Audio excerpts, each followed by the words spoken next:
होतच नाही.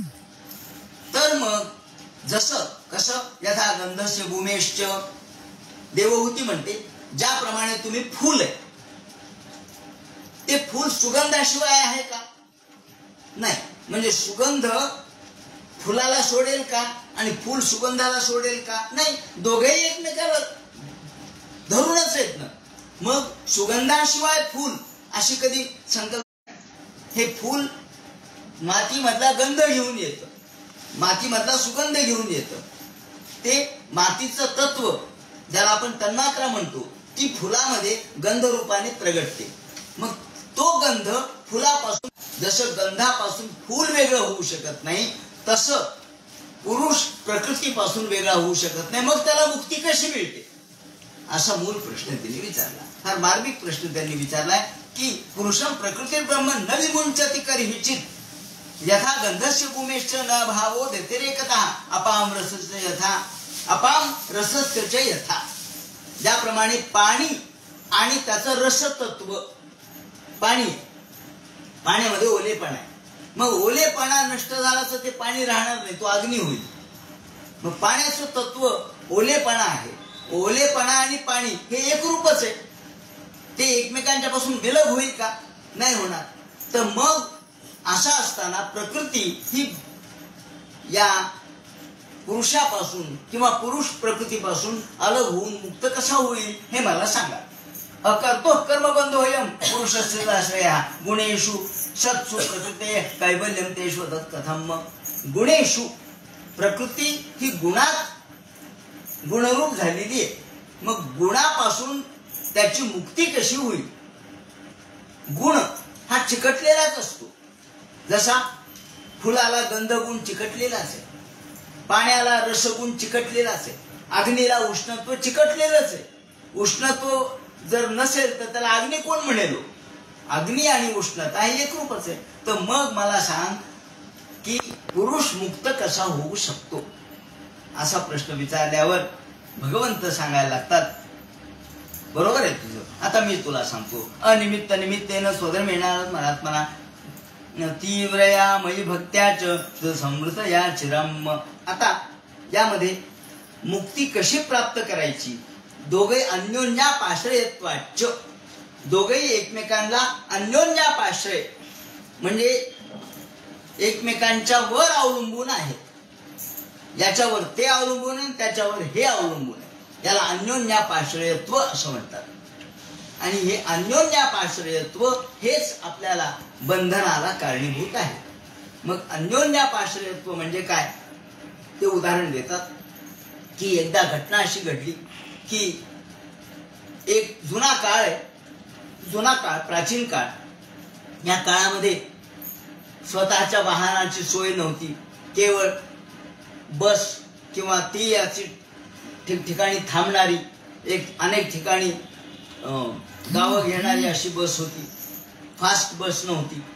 मग दरकोज दर मुक्काम करत जाणारी बस. आणि या दोघी बहिणी खूप दिवस झाले एकमेकांची भेट नाही. वर्ष झालं तरी एकमेकांना एकमेक भेटल्या नाही. बरं, त्या काळात फोन नव्हते, पत्र पाठवायचे तर लिहिता येत नव्हतं. त्यामुळे पत्र नाही, फोन नाही, संपर्क नाही, कुणी माणसं येणार नाही, जाणार नाही, ती दूर राहणारी. मग हिने असा विचार केला की चला आता आपले सगळे धर्मकर्म झालेत, आता या महालक्ष्म्या झाल्यात, पितृपंधरवाडा चालू आहे, तर आता आपण या रिकाम्या वेळामध्ये आपण आपल्या बहिणीचं दर्शन भेट घ्यावी. कारण पुणे नवरात्र आहे, त्याच्या आधी बहिणीची भेट घ्यावी म्हणून ही निघाली. तर निघाली तर निघता निघता जवळपास दुपारची वेळ झाली. आणि त्या दुपारच्या वेळेला उन्हाचा काळ होता, तीव्र ऊन होतं. ह्या भाद्रपद महिन्यातलं ऊन तीव्र ऊन असतं. त्या तीव्र उन्हामध्ये सगळीकडे घामाघूम झालेली. आणि ती बसमध्ये बसली आणि निघाली. दुपारची वेळ, घामामुळं तिच्या कपाळाचं कुंकू कधी पुसून गेलं तिलाच कळलं नाही. आणि मोठ्या धावत पळत गडबडीने बस गाठली, गर्दीमध्ये गेली. तिथून दर मुक्काम करत करत बस हिच्या घरी आली. दुपारचे 2-2:30ची वेळ झालेली होती.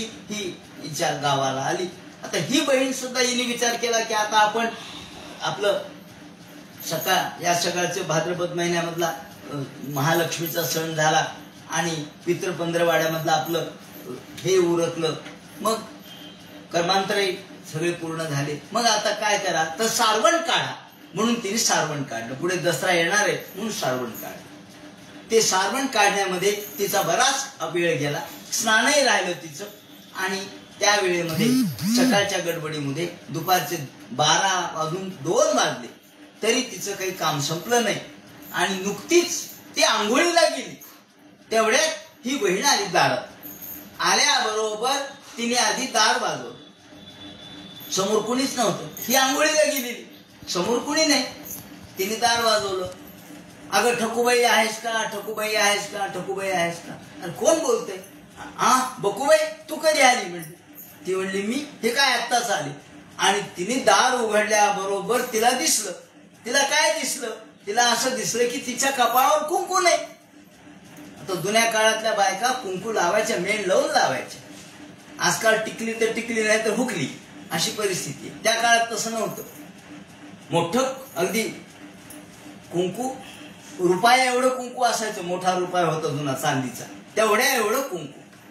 पण सगळं कुंकू पुसलं गेलेलं आणि घामाघूम झाल्यामुळं, गर्दीमुळं केस बिस्कटलेले होते.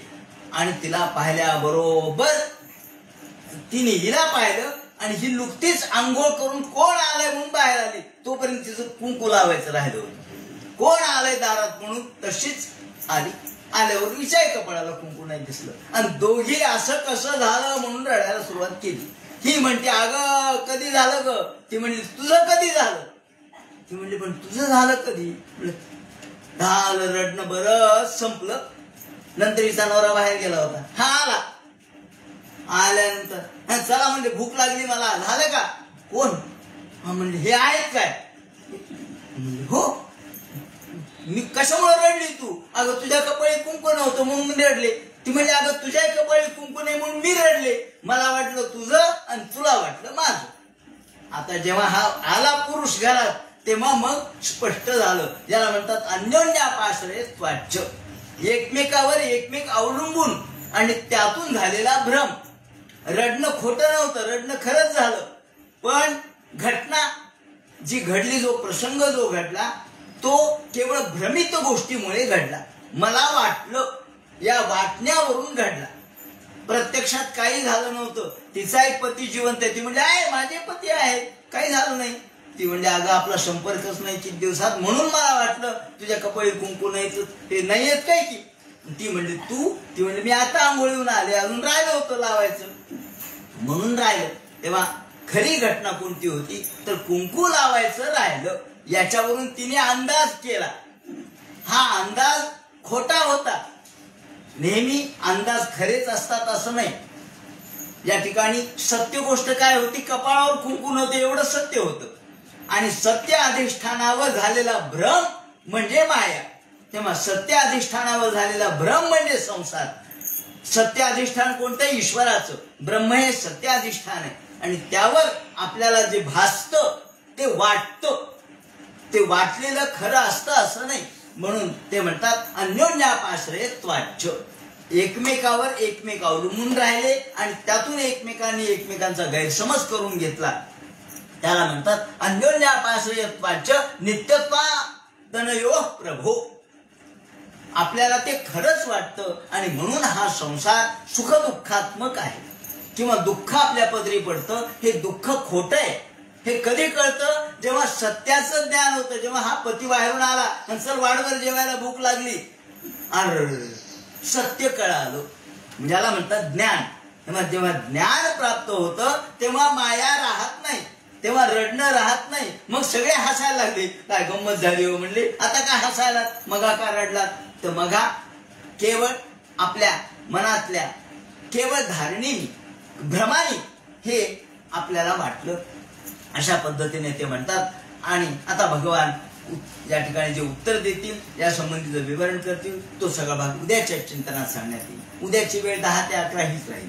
हरे नमः पुंडलीकवरते हर विठ्ठल सीताकांत स्मरण जय जय राम पार्वती पते हर हर महादेव श्री मैदनाथ गुरुमूर्तये नमः।